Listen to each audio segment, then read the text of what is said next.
మరోసారి వరదలు ముంచెత్తాయి. ఎల్లంపల్లి ప్రాజెక్టులోకి భారీగా వరద రావడంతో ప్రాజెక్టు గేట్లెత్తారు. గోదావరిలోకి 7 లక్షల క్యూసెక్ల నీటిని వదిలారు. దీంతో రాళ్లవాగు పోటెత్తింది. ఎన్టీఆర్ కాలనీ, రామ్నగర్, బాలాజీనగర్, ఆదిత్య ఎన్క్లేవ్ ముంపునకు గురయ్యారు. కాలనీ వాసులు ఆందోళన చెందుతున్నారు. ఈ వరదలతో ఏటా ఆస్తులు నష్టపోతున్నామని, రాళ్లవాగు కరకట్ట నిర్మాణం చేసి తమను కాపాడాలని కోరుతున్నారు. ముంపు కాలనీ నుంచి మరింత సమాచారం మా ప్రతినిధి శ్రీనివాస్ అందిస్తారు.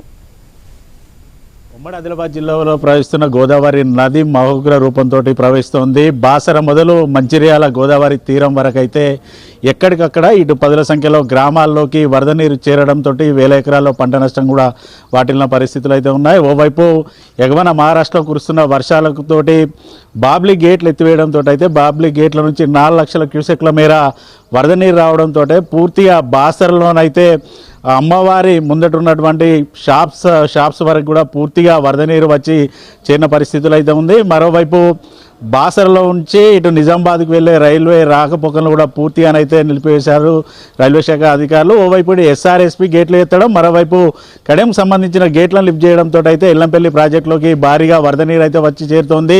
దాదాపు 7 లక్షల క్యూసెక్ల వరద నీరు ఎల్లంపల్లి ప్రాజెక్టులోకి వస్తున్న నేపథ్యంలో 7,75,000 క్యూసెక్ల వరద నీరుని అయితే ఎల్లంపల్లి ప్రాజెక్టు అధికారులు 40 గేట్లను ఎత్తి దిగువనకు వదలడంతో పూర్తిగా మంచిర్యాల జిల్లా కేంద్రంలోనైతే వరద నీటి పోటెత్తడంతో అయితే కాలనీ ప్రజలైతే ఇబ్బంది పడుతున్న పరిస్థితులు అయితే ఉన్నాయి. జిల్లా కేంద్రంలో ఉన్నటువంటి ఎన్టీఆర్ నగర్, రామ్నగర్, ఎల్ఐసి కాలనీ, ఆదిత్య ఎన్క్లేవ్లకు పూర్తిగా వరద నీరు వస్తున్న నేపథ్యంలో అయితే కాలనీ వాసులు అయితే ఇబ్బంది పడుతున్నారు. మనతో పాటు కొంతమంది కాలనీ ప్రజలు ఉన్నారు, వారిని అడిగి తెలుసుకున్నారు. సార్ చెప్పండి, ప్రతి ఏడాది కూడా ఇదే సిచ్యువేషన్ అయితే ఉంటుంది మంచిర్యాల జిల్లా కేంద్రంలో, ఏం డిమాండ్ చేస్తున్నారు మీరు ప్రభుత్వాన్ని కానీ అధికారులను?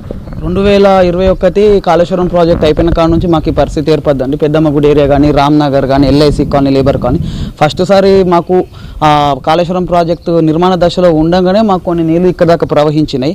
ఆ తర్వాత సంవత్సరం ఏమైంది అంటే సేమ్ ఇంతకంటే ఎక్కువ నీరు ప్రవహిస్తున్న ప్రాజెక్టు పూర్తయింది.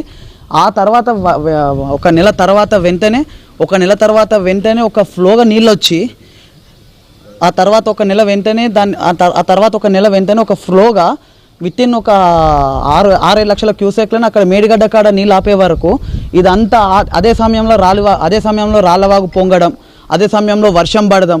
ఆ రోజు ఏమైందంటే గోదావరి ఉధృతంగా ప్రవహిస్తే మా ఇల్లులన్నీ మునిగిపోయి అక్కడ మూల దాకా దగ్గర కొన్ని కోట్ల ఆస్తి నష్టం జరిగి మేమంతా భయానక పరిస్థితిలోకి వెళ్ళిపోయినాం 2022 సంవత్సరంలో.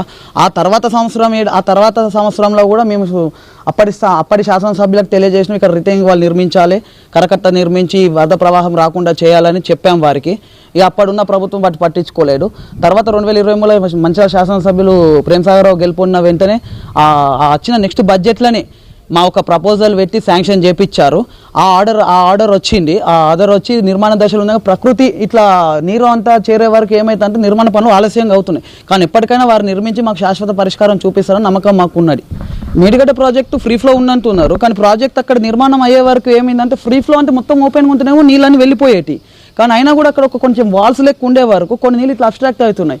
అక్కడ విలయ తాండవం చేసిన కామారెడ్డి కానీ, నిజామాబాద్ ఎస్ఆర్ఎస్పి, ఆ ప్రాంత మహారాష్ట్ర బాబ్లీ ప్రాజెక్టు వరద కొన్ని లక్షల క్యూసెక్లు వస్తున్నాయి. ఎల్లంపల్లికేమో 7 లక్షల క్యూసెక్లు వస్తున్నాయి, ఇటేమో 8 లక్షల క్యూసెక్లు వస్తున్నాయి. పోయినసారి మాకు వరద 6,40,000 క్యూసెక్లకు వచ్చింది, కానీ ఇప్పుడు 8,30,000 క్యూసెక్లు వచ్చినా కూడా కొంచెం ఇళ్ళకి చేరేమనమే ప్రవాహం ఉంది. అదే మేడిగడ్డ ఒకవేళ నిర్మాణం అయి ఉంటేనా మేడిగడ్డ నడిస్తే 6,40,000 మేము ఎప్పుడో మునిగిపోయేటోళ్ళం. ఇది 3వ వరద మాకు వచ్చేది. సార్ చెప్పండి, దాదాపుగా ప్రతి ఏడాది అయితే ఇటు వరద వస్తుంది.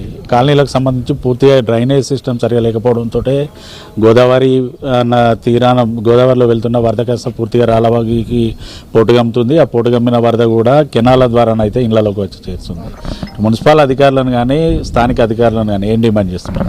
సార్, మేము మున్సిపల్ వాళ్ళని ఒకటే రిక్వెస్ట్ కోరుతున్నాం. మేము ఏదైతే మంచిర్యాల జిల్లా కేంద్రంలోకి వచ్చిన తర్వాత ఏంటంటే మాకు కార్పొరేషన్ అయింది. జిల్లా కేంద్రంలో మేము సామాన్యుడు ప్రతి ఒక్కటి పైసా కూడబెట్టి ఒక జాగా కొనుక్కొని ఒక సొంత ఇల్లు కలను నిర్మించుకోవాలని వాళ్ళు వచ్చి ఈ స్థానిక జిల్లాలో నివాసం ఏర్పడడం జరిగింది. మేము కూడా అదే విధంగా వచ్చినాము. సో ఈ ప్రతిసారి వరదలు వచ్చడం వల్ల మేము మేజర్గా ఫేస్ చేసేదంటే ఆర్థిక సంక్షోభం, దానికంటే ఎక్కువ మానసిక సంక్షోభం. నిద్రలేని రాత్రులు ఎన్నో గడుపుతున్నాం. ప్రతి ఒక్కరు కూడా ఇలాంటి పరిస్థితులు ఏర్పడుతుంది. రిటైర్మెంట్ ఎంప్లాయీస్, వృద్ధులు, వికలాంగులు వీళ్ళందరూ ఎక్కడికి వెళ్ళిపోతారు? వాళ్ళందరూ ఇక్కడనే ఉన్నారు. కానీ ఈరోజు మేము సంతోషకర విషయం ఏంటంటే మాకు మంచిర్యాల కార్పొరేషన్గా ఏర్పడడానికి సంతోషం ఉంది, కానీ కార్పొరేషన్లో ఎన్ని వాటర్ వస్తాయా అనేది మాకు అర్థమవుతలేదు.